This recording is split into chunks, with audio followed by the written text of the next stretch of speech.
Hello everybody! So, as some of you may know, I'm doing a series where I read, or at least listen to someone reading, the fan fiction that shall not be named. I do that randomly whenever I feel like it, so that I can spread out the permanent brain damage that shit will cause. So to balance it, I'm actually going to do a series. I'm actually going to do a riff of something I actually wanted to. Someone actually posted one of the Bionicle books to imgur. I'm gonna admit it, I might have a problem. But hey, it just feels incomplete. So yeah. More shit's coming, by the way.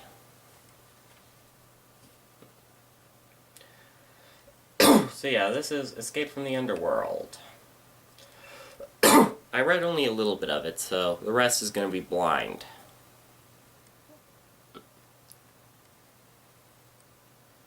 Yeah.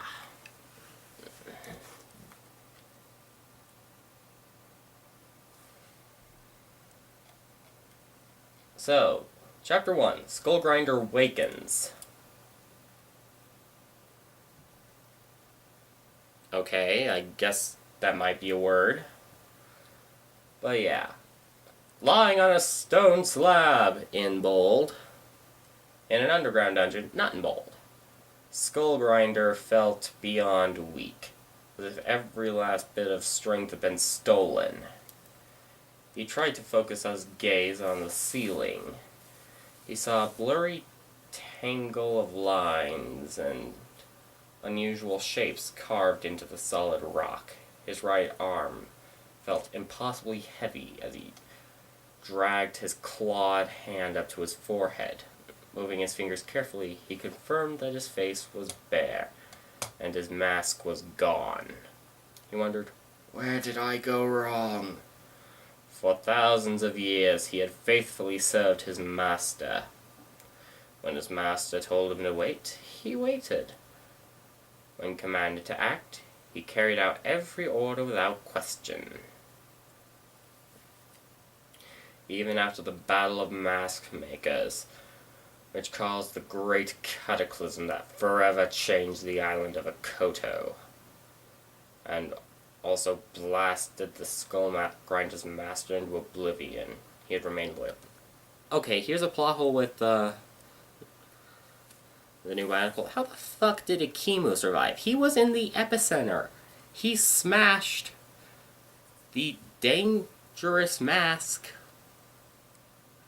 with the hammer of power. I'm pretty sure he's going to be stuck with him. And I'm saying this because Makuta didn't survive. He was sucked into the Shadow Realm, yet Ikimu wasn't. And I'm pretty sure they're both beings of light at that point. So yeah. Yeah, I'm still sick. Went to the doctor yesterday, so we're gonna try something today. Don't worry, recovering. Anyway, so I never failed my master, Skullgrinder thought to himself. Nor have I ever failed his dark spirit. Never. Skullgrinder had built an army of skull warriors, skull spiders, and other skeletal monsters. The only other ones I can think of are the pack of skull scorpios and arguably Skull Slicer. I don't know what else he did.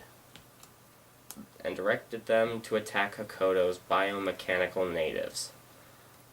That might answer a few questions and also raise countless others. Many questions I don't know if I want an answer to. The army's goal had been to find and capture the long-lost masks of power, and conquer Akoto's 6 elemental regions so the spirit of Skullgrinder's master could rise and rule the entire island. The army had been close to achieving its goal when Skullgrinder learned about the 6 comets. Those lousy comets. The comets had fallen from the sky, and each crashed in a different region on Akoto.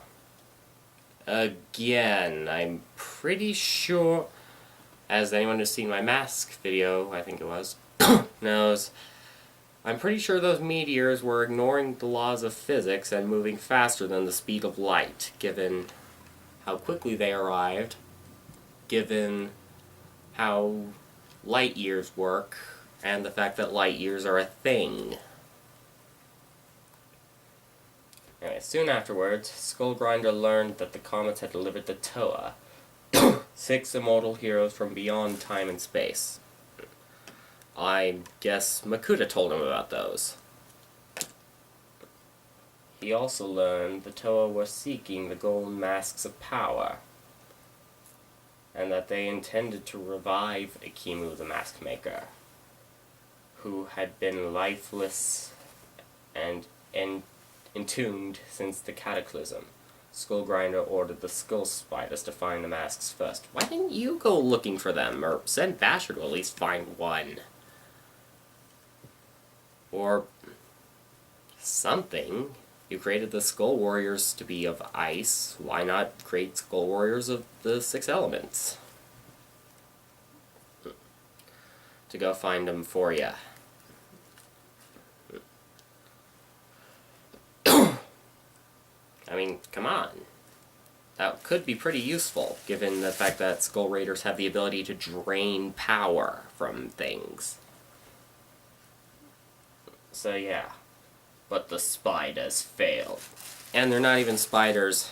They have half as many legs as they should, and the ones in the region of stone have tails. Tails! Making scorpions the bane of anyone who tries to explain bionicle. Well, G2 to people. So yeah. The spirit of Skullgrinder's master had whispered to him, urging him to find and destroy Akimu's own mask. The mask of creation. Again, why didn't you just take it and use it for your own purposes? Like, actually, what the fuck does the Mask of Creation do? Like, Mask of Control, I read it can, well, be mind control. Maybe general control of how things go, but creation? Does it, like, create things? Does it help you create? What? They never explain. Because I'm pretty sure being able to create whatever you want would be pretty damn broken. So yeah. And so Skullgrinder had traveled with his ferocious lieutenant, the long-horned Skullbasher. Yeah, Skullbasher is unnamed, unlike the Skullgrinder. Spoilers. Though I'm pretty sure I've mentioned Skullgrinder's name before, so... yeah. And I probably accidentally said it during the video. I don't know. So yeah. To the ancient city of mask makers, which rested atop a mountain in Akoto's jungle region. I thought it was more like the 6 regions converged. Their ally, the Lord of Skull Spiders, had long guarded the bridge that served as the city's gateway. Skullgrinder had been confident in the Lord of Skull Spiders and his minions.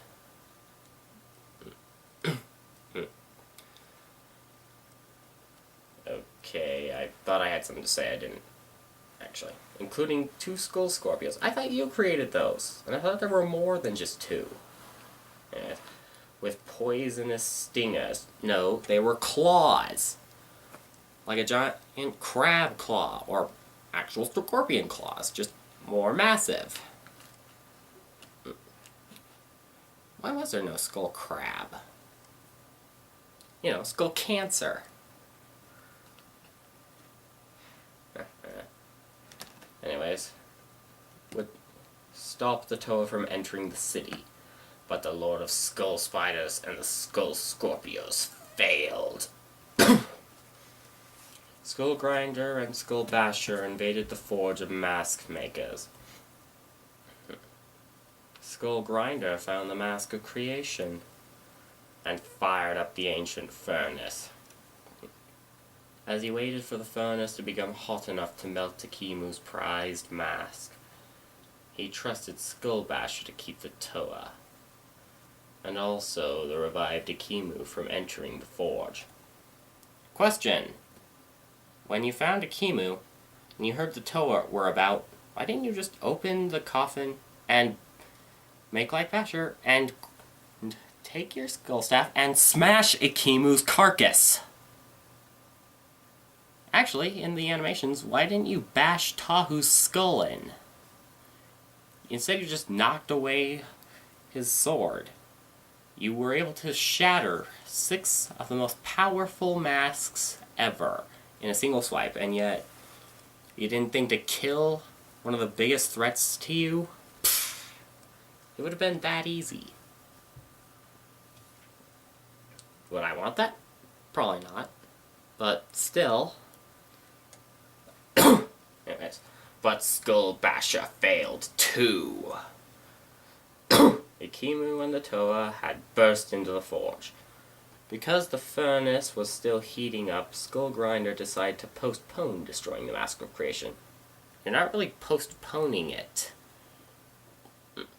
You're just needing to do a few extra steps while you wait. Yes. And he put it on over his own head. It's an actual mask, not even the one that goes over your head like his normal skull mask. It was an actual mask. So yeah, it wouldn't go over his head. Hell, he put it on like this. Yes. The Mask of Creation fueled his powers and energized his own weapon. And also transformed you into some giant behemoth, reducing the number of blades on your staff, but also making it more massive and openable. But, you know, the multi-bladed mask steeless staff. With a single swing of his staff, he knocked the Toa's golden masks of power from their heads. Oh, and also, you know, cracked them to shit. The Toa call themselves warriors, but they fell like broken twigs. It's the Mask of Creation. When you felt that much power, or so much power actually mutated you into some behemoth, you should have known, okay, maybe this thing is awesome. Anyways, Skull Grinder snickered to himself. He remembered seeing the Toa lying, sprawled and helpless across the forge's floor. He'd still been wearing the Mask of Creation when he turned his attention to Akimu. And only then had he noticed that Akimu was holding the Hammer of Power. Akimu must have hit me with his hammer. He must have hit me hard. Yeah, I remember you being launched into fucking orbit. Or at the very least, several dozen miles away. Anyways, Skull Grinder grimaced. He tried to push himself up from the stone slab, but barely managed to wiggle his fingers. Despite his weakened state, he felt his anger rise. But just as he felt rage begin to grow within him, his vision blurred again. He squeezed his eyes shut, took a deep breath. Oh, so apparently the skeletal monster, of all people, has lungs. Why didn't that make it into the set? And then exhaled slowly, opening his eyes. He looked again to the ceiling. A few of the carvings and shape became clear. He recognized the images of masks and mystical runes, all designed to drain his power and keep him imprisoned. Yes, apparently people draw masks on the ceiling.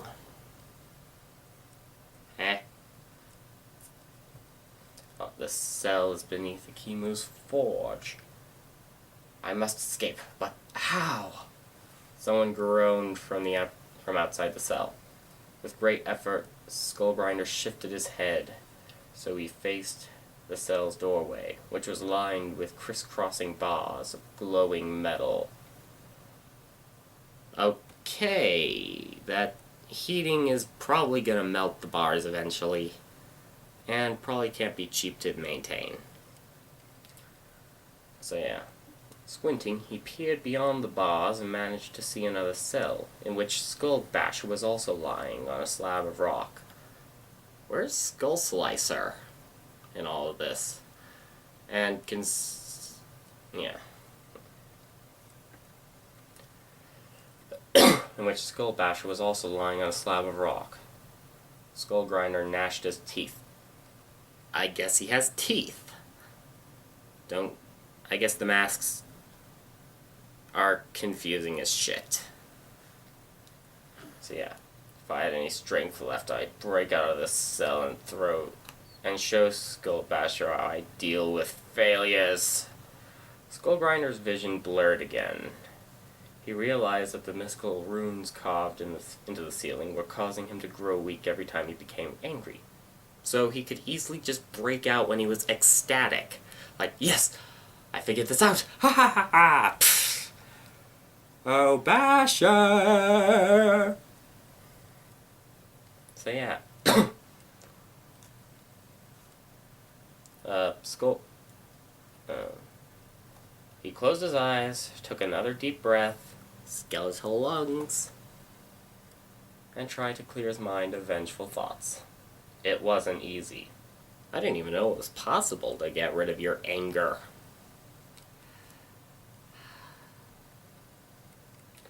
Several minutes later, Skull Grinder's eyes were still closed as he thought of his departed master. And he whispered, "Help, Makuta, I beg of you. Help me." "What's that?" said a voice from outside the cell. Skull Grinder struggled to shift his head again, so he could see the cell's doorway. On the other side of the cell's bars stood a biomechanical figure who wore a golden mask and carried a large hammer. The mask was an old and majestic design, featuring vertically oh great, more costume porn. And for a mask, no less. Featuring vertically aligned details that swept up and away from the faceplate to extend above the wearer's head. Skull Grinder immediately recognized Akimu. Wait, I thought it was Onua. Okay, I'll admit. Akimu said, "I see you're awake, Kulta." Yep. They don't name Basher again, and they don't give a title to Exado. So I'm just gonna go with the title I gave him, Skull Champion. Yes. Many millennia had passed since anyone called Skull Grinder Kulta. He was surprised to hear his original name. He'd almost forgotten it. Wait, then why do you... Wait, what is the deal with the Skull Grinder name? Anyways, he'd almost forgotten it. "Tell me," Akimu continued, "did you sleep as I did for thousands of years, or were you awake the whole time? Hiding somewhere on a koto. I'm guessing you were hiding, but where?" Kulta did not respond. "I heard you ask for Makuta's help. I know you're under his control. Well, perhaps you'll tell me how my brother, or rather, his dark spirit, might be able to help you." And that is Chapter 1. Well, I'll admit it was kind of text-heavy, and honestly, they could have handled the whole Mask of Creation thing better, but... Or like a five-finned, bulky mask, whose top was reminiscent of a crown. See?